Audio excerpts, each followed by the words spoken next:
नाज़रीन, बॉलीवुड सुपरस्टार रणवीर सिंह और बॉलीवुड की क्वीन दीपिका पादुकोण के दरमियान अलहदगी हो गई है। शादी के 3 साल बाद बॉलीवुड की मारूफ तरीन जोड़ी दीपिका पादुकोण और रणवीर सिंह के दरमियान अलहदगी की अफवाहें गर्दिश करने लगी हैं।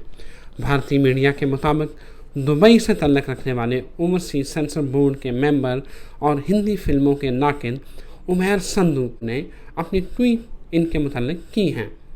उन्होंने एक ट्वीट में अदाकारा की तस्वीर शेयर करते हुए लिखा है कि दीपिका पिछले 3 माह से शदीद ज़हनी तनाव में मुब्तला हैं।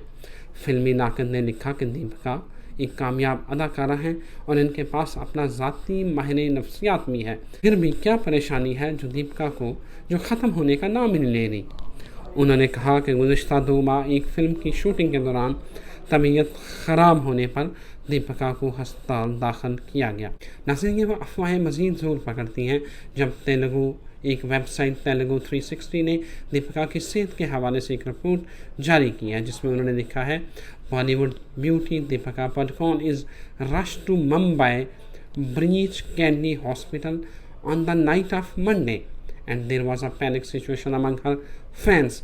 नाज़रीन, आगे वो बताते हैं कि जब दीपिका को हॉस्पिटल लेके जाया गया तो रणवीर सिंह, उनके हस्बैंड, उनके साथ थे। Deepika Padukone complained of uneasiness after which she has taken to the hospital।